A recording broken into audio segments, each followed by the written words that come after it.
by Kasey Markoski, Braille specialist, PhD, and she is just going to go over the basics of Braille. And I hope this will be actually really timely after listening to Jeff's presentation from the ATPC. So you are on, Kasey. All right, thank you everybody and welcome to Braille 101. I'm going to go ahead and share my screen and get this started. All right, and everyone's able to see my screen, hopefully. Yes, good to go. Looks great. All right. So welcome to Braille 101, the Essential Guide to Tactile Writing. I am Kasey Markoski. I'm the Braille specialist here at the Accessibility Center. I wanted to start by telling you guys a little bit about myself. I have over 10 years experience in the blindness field in various roles, as you'll see. I am a certified orientation and mobility specialist. So for those of you who don't know, that is the person who trains people with vision loss how to use a long white cane. And I am also a certified literary Braille transcriber through the Library of Congress. And I also do not only transcribing, but I also teach people who want to be transcribers or who want to learn how to produce Braille at schools. And I also have my PhD in special education. So I'm going to go over a little bit about what we are going to learn in this presentation today. We are going to look at why Braille? Why are we still using Braille? Is it still needed today? What is Braille? How Braille is created? Braille basics. So you're going to get a little bit of what Braille is and hopefully be able to read a few of the Braille cells by the end of this presentation. Braille and beyond. And then questions, if you guys have any more questions at the end of the session. So this presentation is designed for people who are visually reading Braille, and it's for anyone who would be producing Braille or helping out a student who is needing assistance with Braille. And it's just going to give you a better understanding of the Braille system. It is something that a lot of people are a little fearful of when they are starting to learn Braille because it just looks like a bunch of dots on a page. So hopefully by the end of this presentation, you'll be a little bit more comfortable with what Braille is.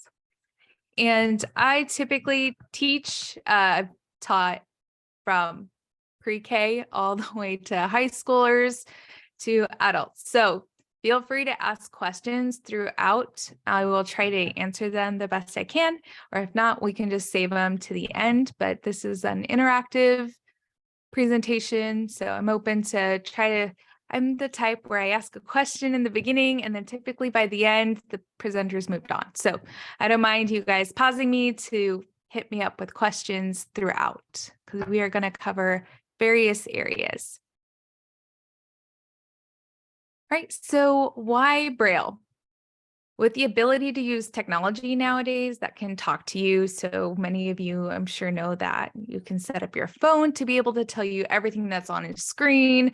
There's computer programs now that can read everything to you on the screen. So why do we even need Braille if everything can just be read to you? So we're going to do a little exercise. You can do this with your eyes closed or open, but I want you to use your imagination. I want you to imagine that you've come to a new school. You are in a classroom filled with books. The books around you are all blank, like you see on my screen here. The covers of the books are all white, and all the pages in the books are blank as well. You've received your course material and the assignments for the semester, but they are all stacks of blank paper. But you're told by everyone at the school, all the staff, all your teachers, don't worry, I'll read it for you, or we'll have someone read it for you. Don't worry about it. So let's take a minute. How do you feel about having to ask people constantly to tell you what is in the books and the course material and the assignments? Think of all the different material that you need to complete a college course and having to ask someone continually, what's on this? What does this title say? Is this the right assignment? Now, how do you feel about the information they're telling you? Do you trust it? Are they leaving out information? Are they saying it in a way that would influence how you feel about this information? This is the world of vision loss. People with a vision impairment must rely on others in a print popular world. This includes everything from cereal labels to medication labels, from assignment results in a class to medical results. Braille is putting the print back on the page for people with vision loss. It gives them the freedom we all forget we have to live an independent life of consuming information privately and on our own time. Now we're going to take a look at what is Braille. Now that you have some idea of the importance of Braille, let's take a look at what it is and where it came from. Braille is tactile, meaning you can feel it, whereas ink on a paper, you cannot. A round metal pin is pushed into paper, creating a round bump on the other side without breaking through. These bumps on a page are meant to be read by feeling the paper and translating what their meaning is. Although this page may look like a mess of bumps to you, there's actually a pattern and rules that make these bumps easy to understand. The Braille we use today was created by Louis Braille. Louis was born in France in 1809. He lost his vision when he was about 3 years old and later attended the Royal Institute for the Blind in Paris. While he was at school, he learned about a system called night writing. Night writing was used by the French military for soldiers to be able to communicate at night. But this system was made of dots and dashes, similar to Morse code that was pushed into paper.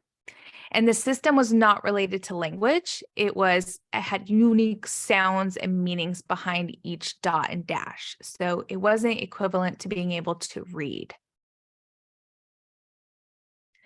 Louis was a very bright child, and he wanted to make a method of reading easier for people who did not have vision. Their current method was reading raised letters pushed into paper. He took the night writing system and developed a method using a 6-dot system known today as Braille. This Braille system, which is widely used today, holds the key to unlocking a world of accessibility and empowerment for people with vision impairments. So let's explore and unravel the wonders of the Braille code together. Now let's take a look at how Braille is created.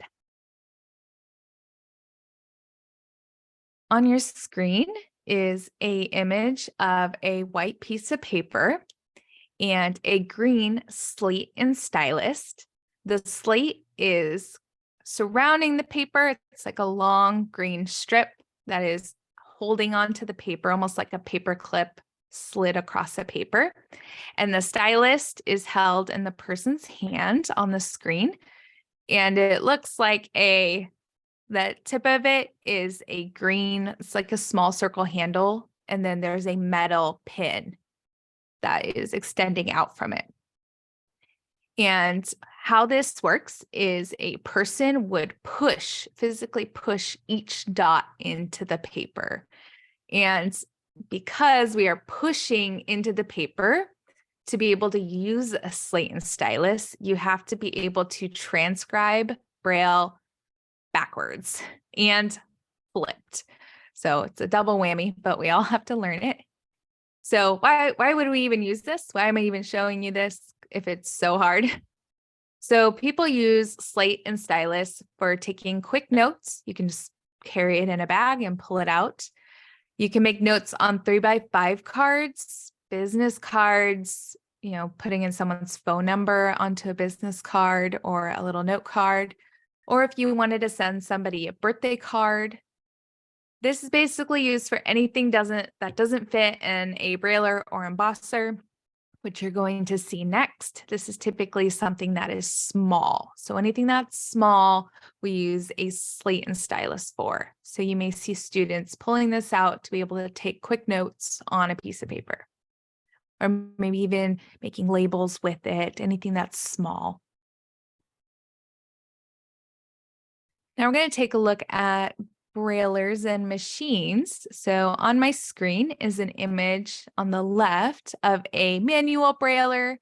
You may also hear this called a Perkins brailer, but most of us know this as like a typewriter, where when you push down on the keys on the brailer, it's going to punch out an individual braille cell at a time, just like an old-fashioned typewriter would do, where you press the letter A and it does the printed letter A on the paper. The manual brailer is the same. It is a little bit louder because just like a typewriter, as you push it, the mechanics come into play and it's metal and it kind of makes a loud sound.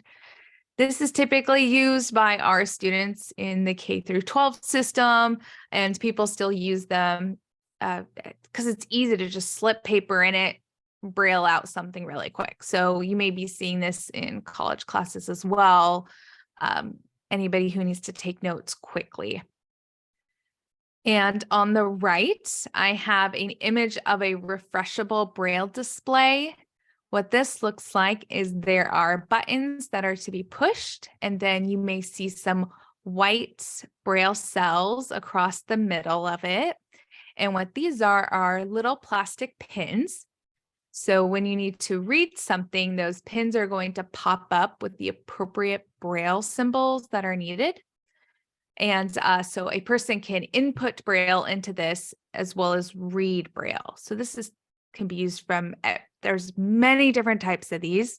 They can be used for something as small as notes, all the way up to surfing the internet or even playing games. So they come in different sizes.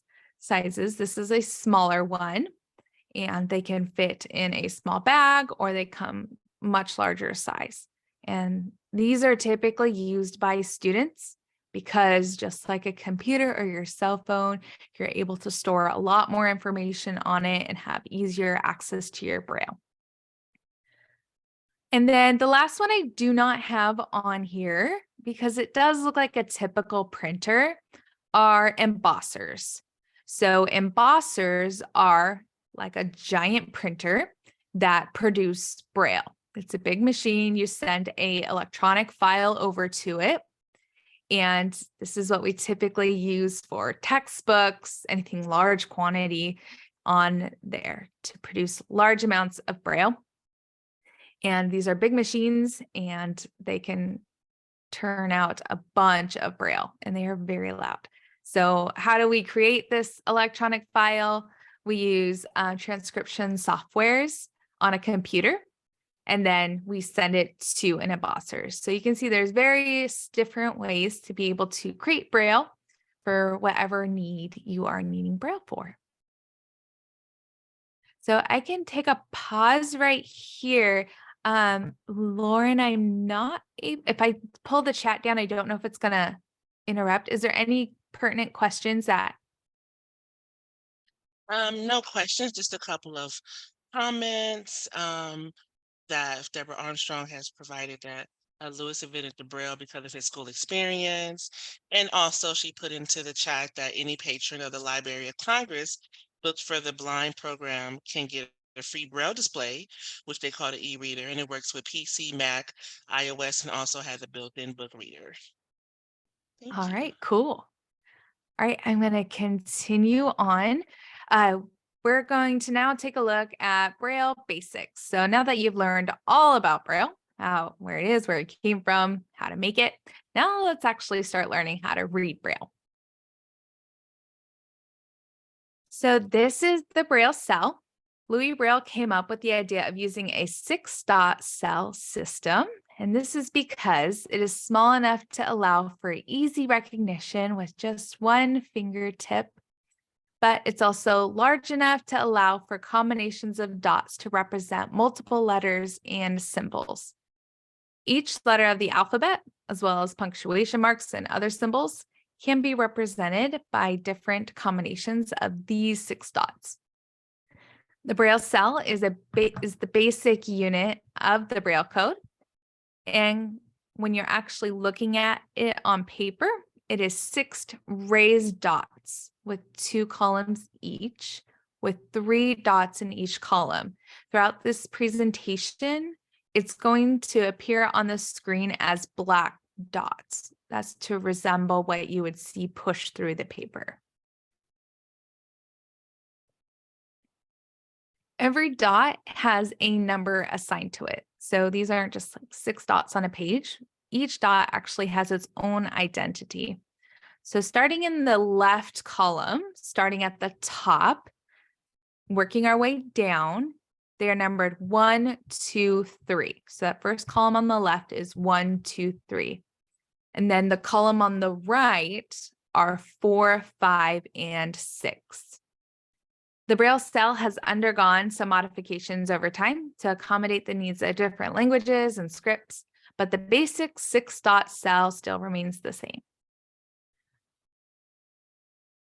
So now we're going to take a look at the letters A through J. These are the first 10 letters of the alphabet, and they are also the foundation for learning Braille. These are what you will learn first, and as you will see throughout this presentation, these are the foundational 10. So I'm going to go over these. For those of you who are able to see my screen, I have both the Braille cell and the corresponding letter below it. For the letter A, we use dot 1, just like we learned in the previous slide. The letter B is dot 1, 2. The letter C is dot 1, 4. The letter D is dot 1, 4, 5. The letter E is dot 1, 5. The letter F is dot 1, 2, and 4. The letter G is 1, 2, 4, 5. The letter H is 1, 2, 5. The letter I is 2, 4. And the letter J is 2, 4, 5. Now, I know what you're thinking, Kasey, there's a million letters in the alphabet and all these Braille characters. Are you going to read every single one? No, I'm not going to. I just read the first 10. That way it helps you identify where these numbers are located, and you'll start to see the pattern as we continue on. All right, now let's take a look at the second 10 set. These are the letters K through T. And I don't know if you guys noticed any kind of pattern from the previous slide. So I'm going to go back one slide and then forward again between A through J, and then forward again, K through T. So these letters are built on the previous 10 letters you just learned. The letters K through T are the same as the letters A through J, except we added a dot 3 there on the bottom. So I don't have to read them all to you again because I just read them to you. And now we just add in a dot 3. So there is a method to the madness of Braille, and you'll start to recognize these patterns as we continue on. So on my screen, I have the letters K through T in both the Braille version and the print below it. And then the final 6, the last set of letters in the Braille alphabet, also builds upon those first foundational 10, A through J. The letters U through Z are identical to letters A through J, except we add a dot 3, 6 to each. So the letter U is an A, so we have the dot 1, but then we add a 3, 6 in the bottom. The V is a B with a dot 3, 6 at the bottom. Except if you guys notice on my screen, the W does not match this pattern. So it's important to note that W doesn't match, and that is because when Braille was developed, W did not have a French, or the French alphabet did not have a W in it. So we had to kind of add it in later.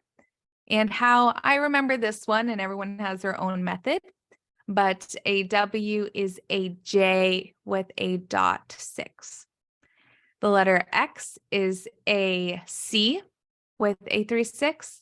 The letter Y is a D with a 3-6, and the letter Z is a E with a 3-6. So letters A through E with just an added 3-6 at the bottom.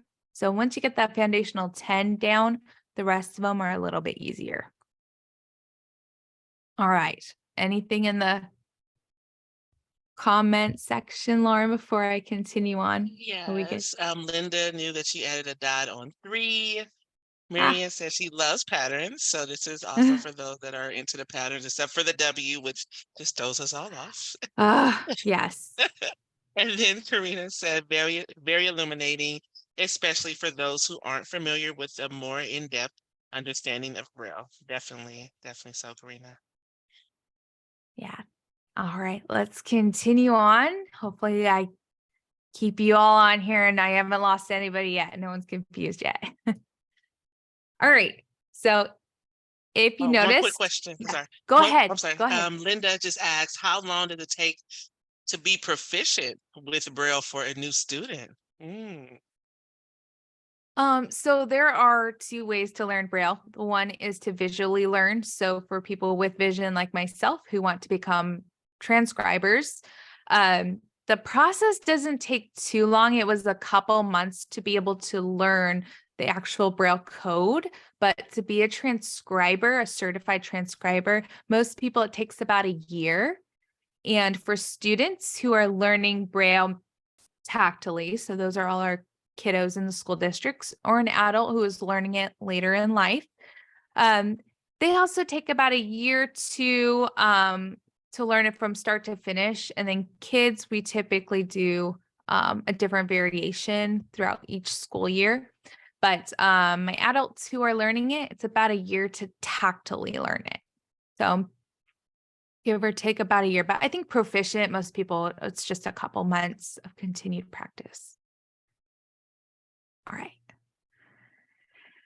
If you notice, the Braille dots are all the same size. There's no upper or lowercase dots.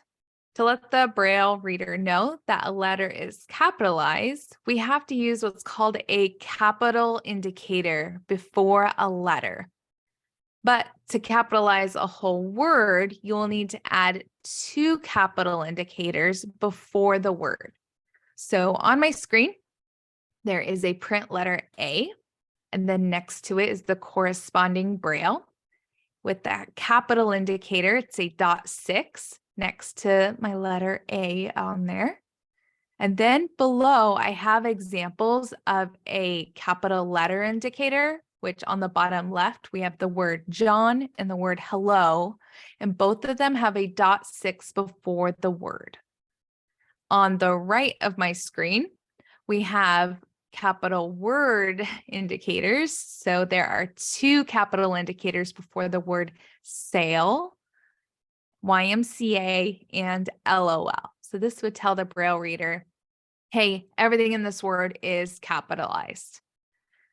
And to end a cap indicator, so after the word LOL, if there is this space in the Braille, that just lets the reader know, okay, we're all done with this. So we're moving on. And the next thing they're going to read is going to be read as just regular print, as a lowercase.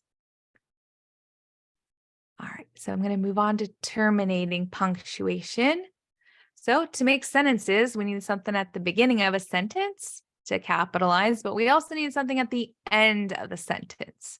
So on my screen, I have examples of a period mark, a question mark, and an exclamation point. And I have examples of 3 sentences. They're all the same wording. The cat ran away. So at the beginning of the sentence, you see my capital indicator, a .6. Then the word the cat ran away. And the first sentence has a period at the end. So to remember these, just fun ways to remember these. Don't worry about memorizing this, but maybe in the future, if you choose to learn Braille, hopefully you'll remember these little patterns that I teach you. So for the period, we call this a D on the ground because a D is .145. And so if you look at my period mark, it's just shifted down to the bottom of the Braille cell. And how I taught my students that, it means done. The sentence is D for done. So the cat ran away, done. And that's how I help my students remember that there is a D on the ground. The next sentence is the cat ran away with a question mark at the end. And this one looks like my Braille H, which is dots 1, 2, and 5, but this one's also sitting on the ground. So how I teach my students this is when you ask a question, people typically go, huh? So it's H for, huh? So hopefully they remember when they're reading a sentence and there's not a D for done, there's H for huh, that they remember that that is a question mark and the sentence is actually a question. And the last one is an exclamation point, which is a F on the ground. So F is usually 1, 2, and 4, but now we shift it to the ground. And what I teach my kids to remember this one is F is for fantastic. So it's we're excited, we're happy. So the cat ran away. So someone's very excited their cat ran away. And so I teach my kids, okay, what's at the end of the sentence? Do we have a done, uh-huh, or a fantastic to help them understand what punctuation is at the end? All right, now we're going to take a look at Braille numbers. Hold on, Kasey. So Yeah, go Angela ahead. says she wants to know, her favorite punctuation mark is a semicolon. What is that in Braille? We do have that in our course. I don't have it on here, so I don't want to confuse the crowd, but I do have that one in our course. I can pull it up right now if we absolutely need it. The colon, semicolon, and hyphens always mess with me. You've teased me. I'll go look at the course. Yeah, it's in that common punctuation's in our course. I had to throw a curveball in there for me. All right, let's take a look at numbers on here. And on my screen, I have the Braille letters A through J at the top, then the print letters A through J below it, and then the numbers 1 through 0 below that. So I created this slide so that you're able to see that the Braille cell above the print letter is also the same as the number below it. So again, that foundational 10 is coming back to play, where 1 through 9 and then 0 is also letters A through J. So even when I'm brailing to this day and I see a number indicate or a number and my brain is going A, B, C, D, I still sometimes have to count in my head, just like we do with when we're trying to spell words. I still have to count on my fingers, A, B, C, D, E. Okay, it's a 5. So don't worry about having to memorize this. Even me to this day, like semicolon, off the top of my head, it escapes me. So just remember that the foundational 10 letters of the alphabet are also the first 10, well, all of our numbers, number 1 through 9, and then 0. All right, so the next question I usually get asked is if they're the same as a letter, how do people know if it's a number or a letter? Because again, our Braille dots are all the same.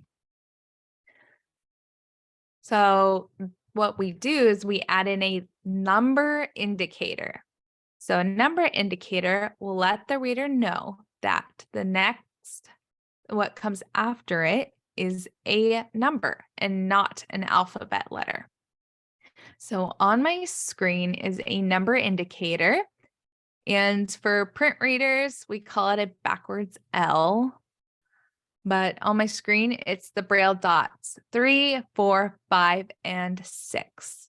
So I have my number indicator on the screen, and then I also have it next to its corresponding Braille number. So the letter A is the letter A, but if we put a number indicator in front of it, it now becomes a number 1. And same with the B. Our letter B is a B until there's a number indicator in it, just like the one before, and it's now a 2. Now, unlike the capital indicator, we just need 1 to let the reader know that everything after this is a number. Whereas with the capital indicator, we had to do 1 capital for a letter, 2 capital indicators for a word, and then there's more rules and so on with that. But with the number indicator, you just need 1. So whether the number is 1 or it's 1 million, can you imagine if we had to put a number indicator before every 0, it would just go on forever. So we only put a number indicator at the beginning, and that tells the reader, hey, everything after this guy is a number. All right. Any questions there? I can hopefully answer. Okay. Maureen asks, what about alphanumeric codes? So that's going to be in the more complex. I'm going to just focus on the basic ones here. But there are different rules for when we are combining. Is she talking about combining in alphabets within numbers? Or are we talking about using? Maureen, if you want to unmute yourself. Good question. Oh, she said yes. That's what she's referring to. Okay, when it's mixing. Mixing, yes. Yeah, so we have special rules for that, and that is going to be in our course because we do need to be able to tell the reader, hey, this is a number, and what's coming after it is going to be a letter, and oops, we may be going back to a number again. So typically where we see this is websites. Websites tend to have a lot of alphabets and numbers mixed in. And some businesses too. Typically when I teach this, I try to use business names that have numbers within them, like Food for Less, I think is one of them. And yes, there are special rules for those that are in our course. Yeah, like, yes. Yeah. So I see the A11Y. So yeah, we have special rules for that to be able to let people know. But I can answer that one for you right now. So for the A11Y, it's a capital letter indicator, the letter Braille symbol A, and then number indicator 1, 1. And then actually we just put a Y at the end, and there's a special rule for that. So there's actually no letter indicator for the Y. I think, Karina, did you kind of heard a question or comment was how do you go back and forth with number and alphabets? Does that kind of answer your question as well, what Maureen also asked, Karina?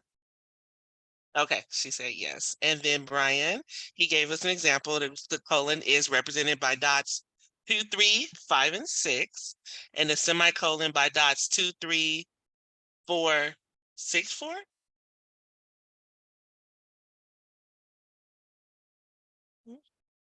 Oh, 6, sorry. 2, 3, 4, and 6 for the semicolon. Thank you, Brian. Oh, the 4 with a typo. Okay. And then also, do we have examples how this shows in the website? We don't have the example yet, but we do have the course coming up. So that would give some examples of that on the course, Kasey? Yeah, I have examples of mixing numbers and letters and vice versa on the website or in our course, and images of the examples. I don't mind showing them on here. If we want to take a look at those real quick, are we allowed to do a sneak preview on the course? No. Is that Maybe. an option, Dawn? Okay, we'll I wait. would think it is. If All right, come on. we'll sample. Okay. Let's do a Yeah. sample. Let's do a sample real quick. Give me a sec to pull it up. So since while I'm getting it up, let's I can go ahead and tell you a little bit about our course that we save on a slide at the end. So we have a introduction to Braille course that we'll be launching soon. It just got completed, so bear with us all. It goes through its process to get published. And I'm going to show the exact one that we were talking about of our number. Actually, let's go and join our semicolon buddy over here. So it is going to be coming up here, but I want to show you guys what it looks like on my screen. Here, we're going to go and sneak preview just for those of you who are here with us. So extra special. Okay, so here's our course. So here is my comma and semicolon. And then we have our examples at the bottom, just like what you saw here. I'm going to stop sharing for a second. And we wanted to see the alphanumeric ones real quick. All righty, let's get this up here. Yes, this course is so much fun. It was so much fun creating it. Kind of taking all my years of knowledge and putting it into this course to see what you guys would actually be needing to use for students. So here's my example of, all right, so we got T9 where we use a letter then a number.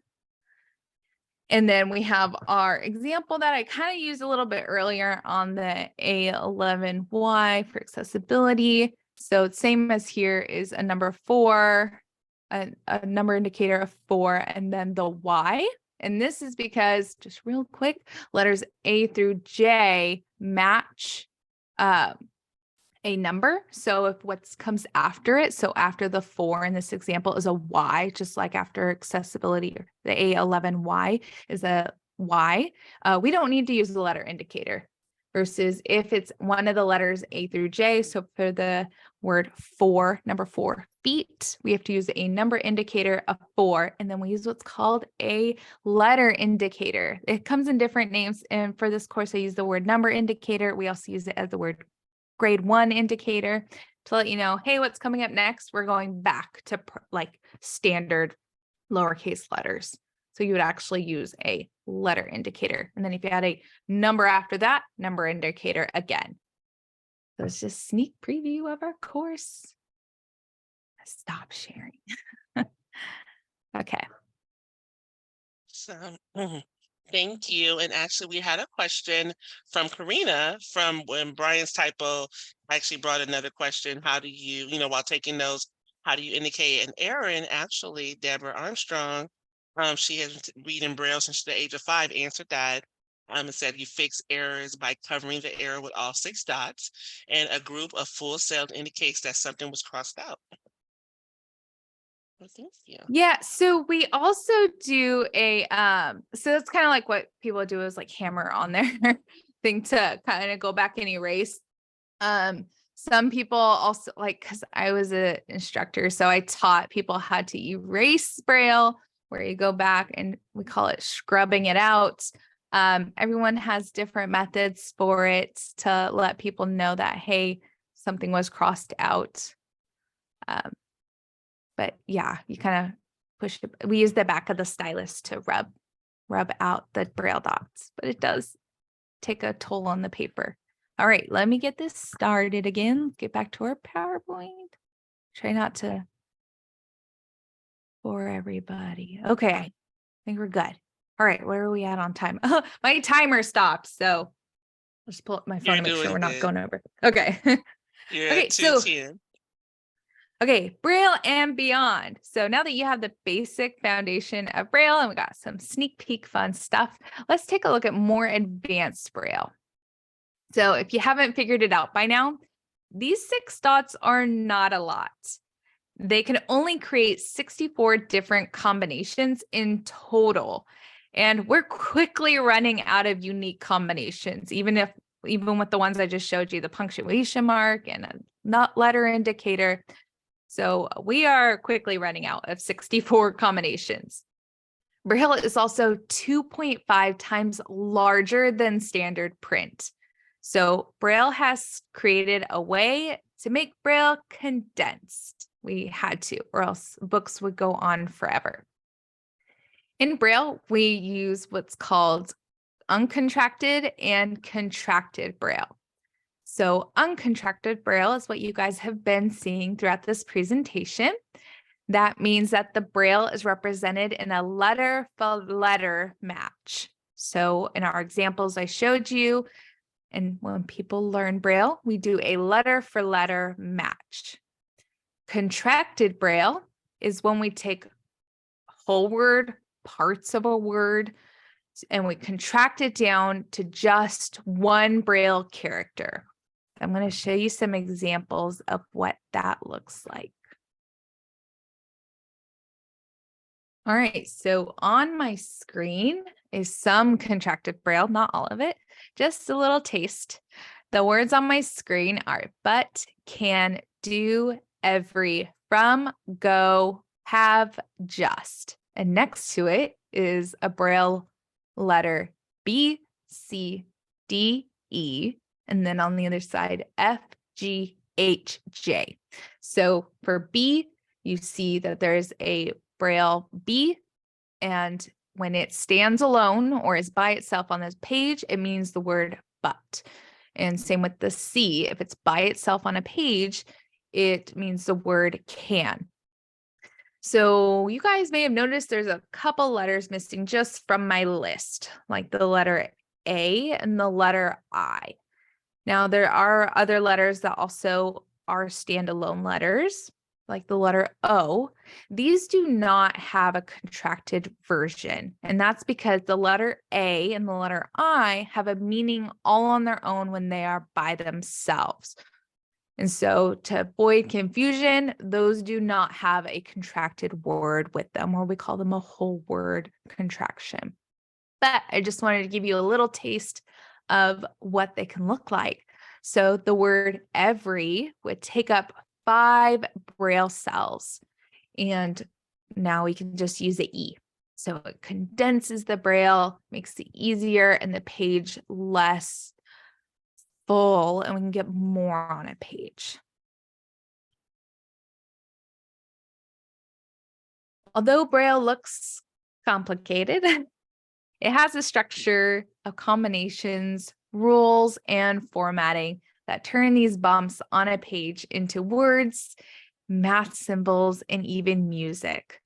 Braille transcribers are trained on how to create high quality Braille using these rules and are certified. You can get certified as a Braille transcriber, but anyone can learn how to read Braille.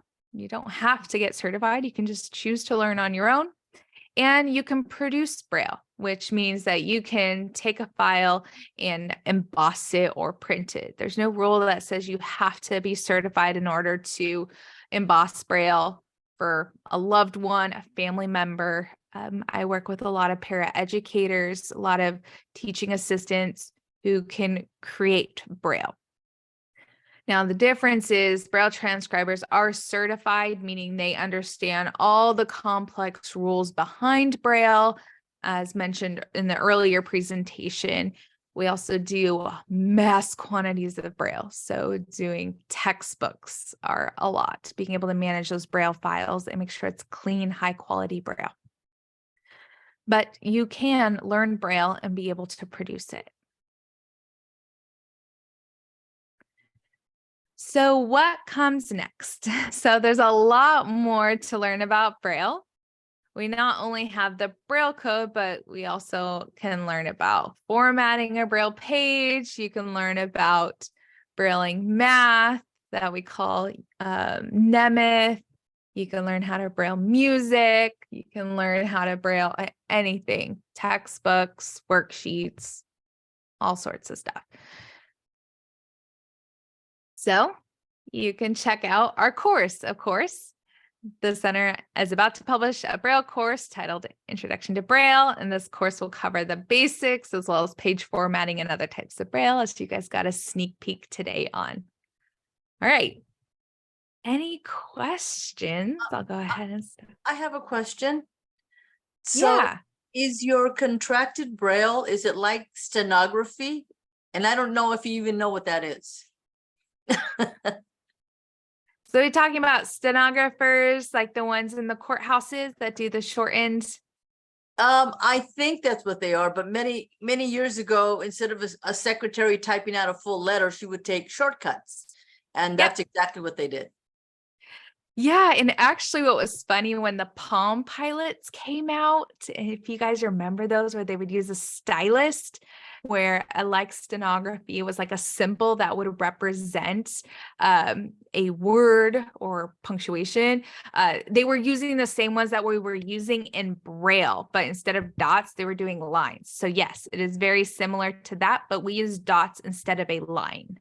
That makes Thank you. sense. Yeah.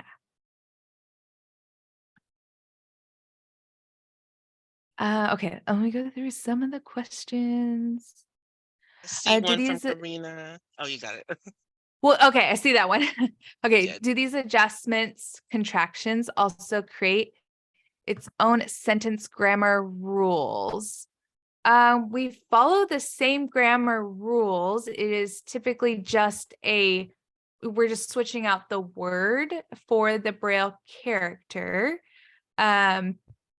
Maybe if you want to elaborate more on that one. So when I am teaching in students who are needing to learn a word, I will spell it out. So think like K through 12 spelling words.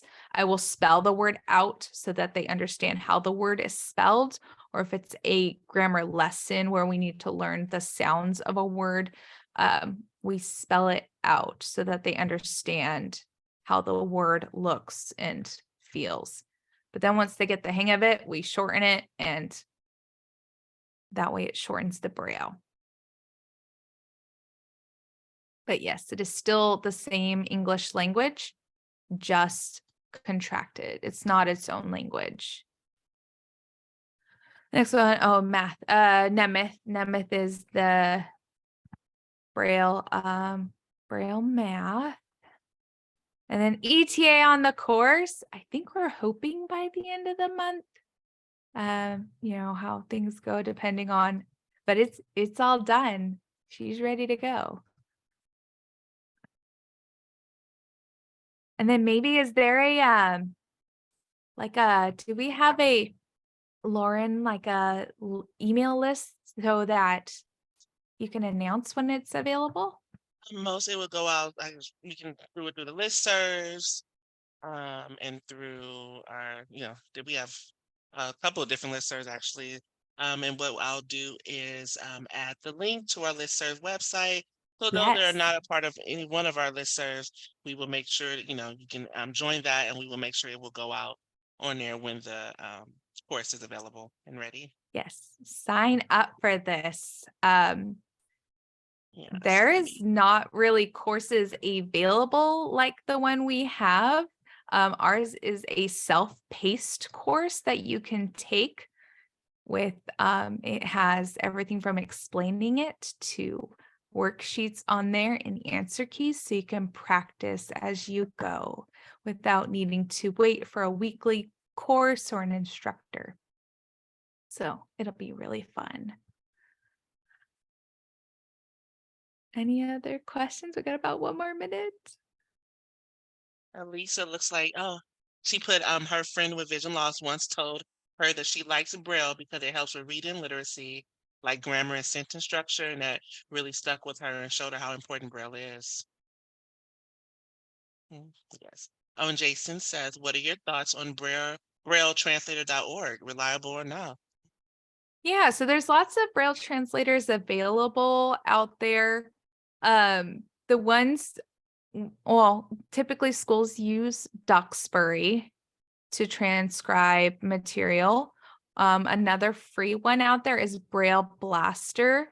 What I find with any of these transcription softwares is that they do the best they can, but a lot of Braille transcription is based on understanding the sentence and the formatting of what is being read or written.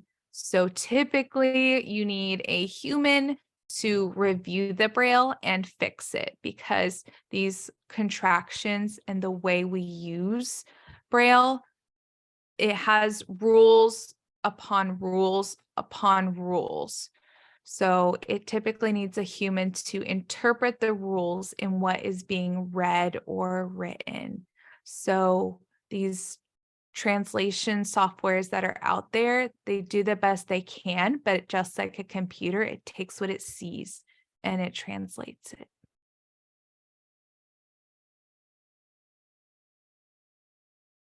Trying to look through. Do we have any other questions? I see lots of comments on here. Yeah, just have a couple of comments. As Deborah said, if you learn Braille as a child, you typically are more literate and can write more clearly and accurately. Sean mentioned, said the ATPC, that was from another comment that was made. And then also Deborah said one mistake people make when transcribing is to include things of rows like asterisks that are just used for decoration. Yeah. Okay, are there any other questions?